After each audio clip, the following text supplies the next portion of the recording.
30 апреля ежегодно отмечается День пожарной охраны. Об этом поговорим сегодня в программе «Интервью». Здравствуйте. Я представляю гостя в студии. Владимир Горин, начальник Главного управления МЧС России по Республике Башкортостан. Владимир Николаевич, здравствуйте. Здравствуйте.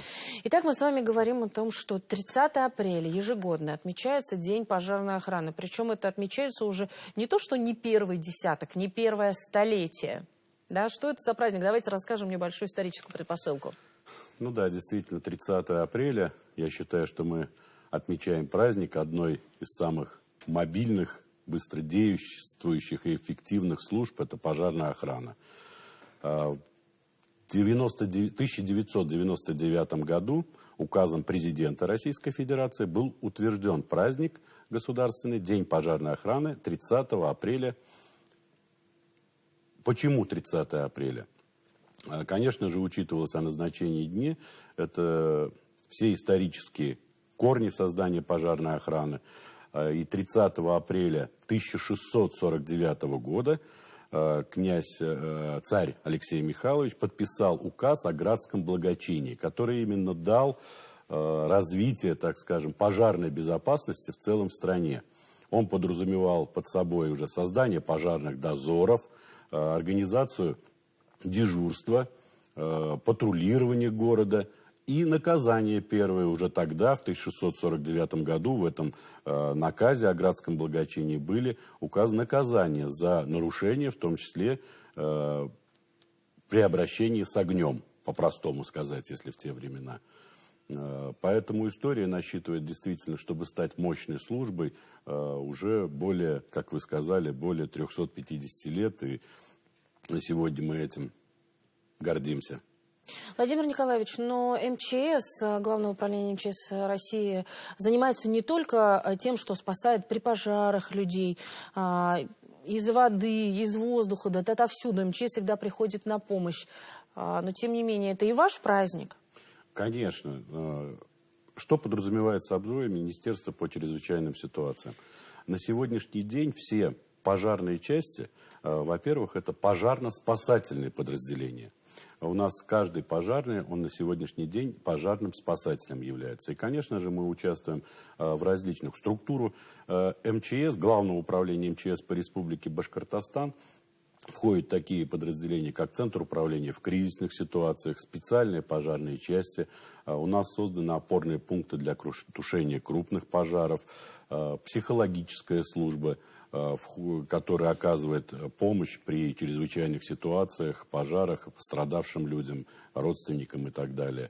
У нас входит в нашу структуру Центр государственной инспекции по маломерным судам, которые занимаются безопасностью людей на водных объектах.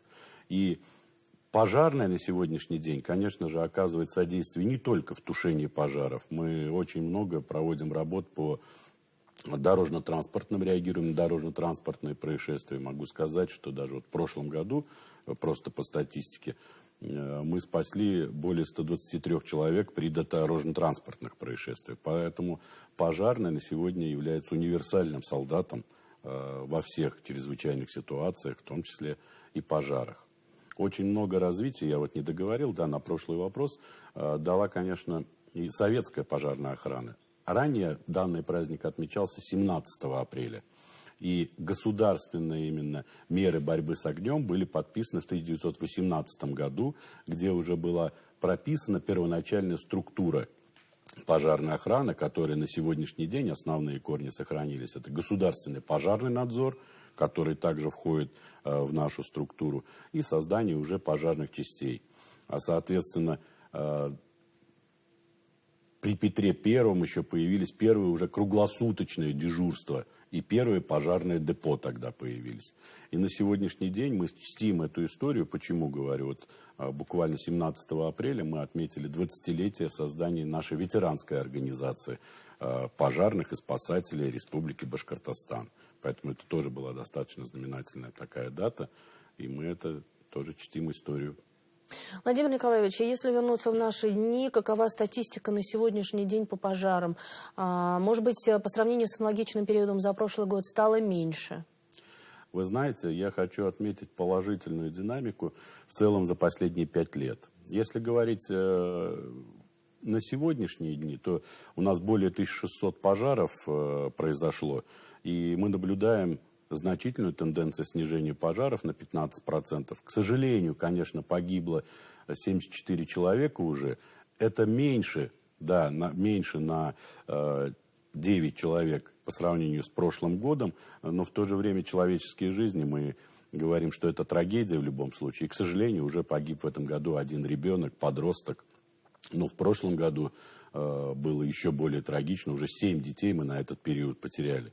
Поэтому те меры, которые принимаются у нас в республике, в том числе государственные, они действительно влияют. Ведь основная задача пожарной охраны – это профилактика пожаров и предупреждение пожаров. А далее уже идет тушение и реагирование на пожары. У нас сегодня в республике при поддержке главы республики Раида Фаритовича Хабирова, правительства республики, принимаются и поддерживаются все те начинания, которые мы предлагаем внедрить по снижению количества пожаров. Это оборудование жилищ граждан АДПИ. Мы единственные в Российской Федерации, у кого там более 16 категорий, кто получает бесплатно автономные пожарные извещатели. У нас есть стратегия развития пожарно-спасательных сил до 2030 года, и это действительно придает стимул. На сегодняшний день мы тесно взаимодействуем с Государственным комитетом по чрезвычайным ситуациям, мы делаем одно дело, и пусть не входит в структуру главного управления, но численность Государственного комитета по профилактике пожаров, в целом численность от порядка 4000 федеральной противопожарной службы, более 600 человек это охраняет Государственный комитет ПЧС. Совместными усилиями при поддержке главы республики нам удается стабилизировать обстановку. И за последние 5 лет мы наблюдаем значительное уменьшение количества как пожаров, так и погибших при пожарах людей. Владимир Николаевич, ну и наверняка помогает техника, техническое оснащение, которое теперь современное. Вот расскажите о нем поподробнее. Какое есть такое оборудование уникальное, современное?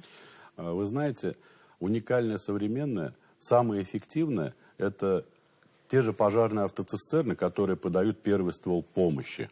Это самое эффективное, особенно в сельской местности, где значительное происходит количество пожаров. Но на сегодняшний день, конечно же, не стоит все на месте, и мы используем в своей работе также и инновационные какие-то технологии в плане моделирования пожаров и так далее. То есть у нас практически на все крупные предприятия пожары смоделированы и находятся в центре управления в кризисных ситуациях. В настоящий момент на каждый населенный пункт у нас имеется паспорт населенного пункта. И в случае возникновения пожара мы уже знаем, какую технику, сколько техники и откуда она приедет. Это первое, это вообще в общем. Конечно же, на сегодня мы применяем, и вот в прошлом году буквально мы получили, допустим, автомобиль насосно-рукавный. У нас есть пожарные насосные станции. Ну, для примера, то есть пожарная насосная станция очень актуальна при паводках сейчас, куда также пожарные выезжают и оказывают содействие людям. Пожарная насосная станция способна откачивать 360 кубов в час практически, а чтобы потом дальше воду, автомобиль насосно-рукавный 2 километра рукавов может растянуть и удалить там воду на значительное расстояние. В том числе и это используется и у населенных пунктов, где удаленные водоисточники. Конечно же, мы сейчас активно используем автомобиль, так называемый МКИОН, это информирование населения и оповещение.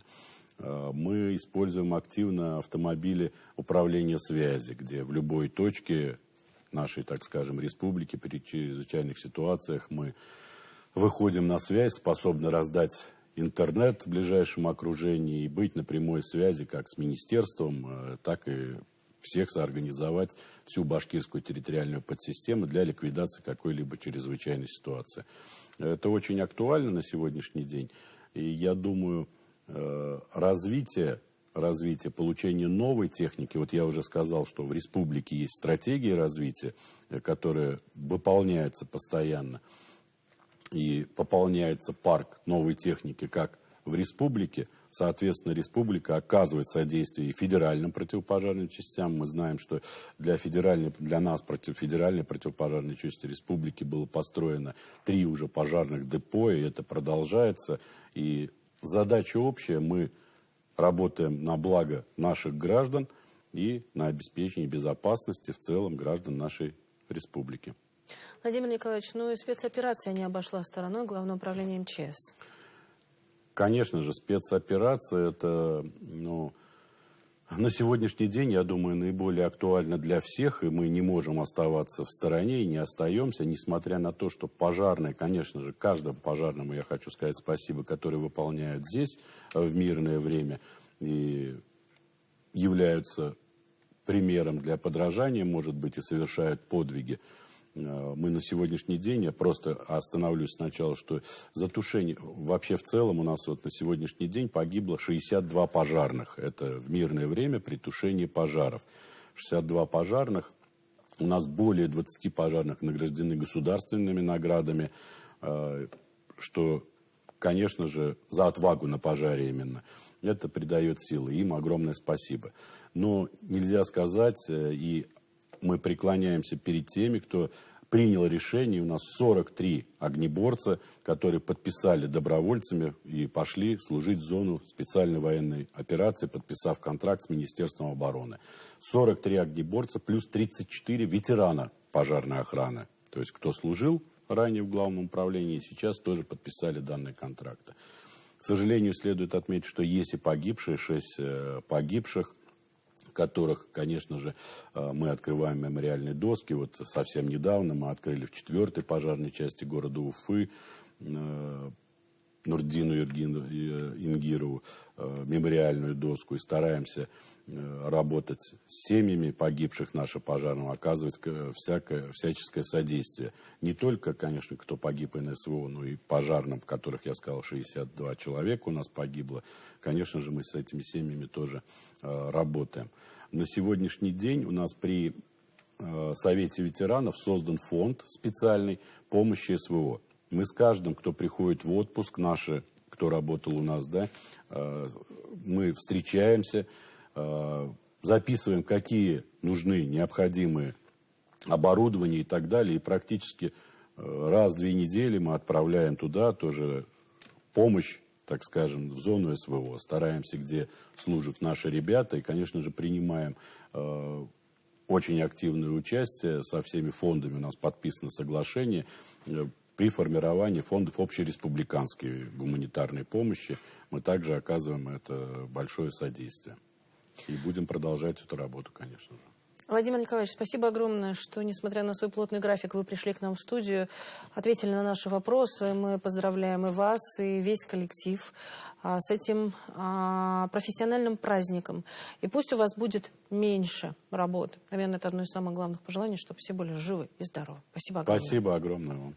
Спасибо. Это была программа «Интервью». На наши вопросы ответил Владимир Горин. Это начальник управления, Главного управления МЧС России по Республике Башкортостан. Я Роза Хабибуллина. Спасибо, что были с нами.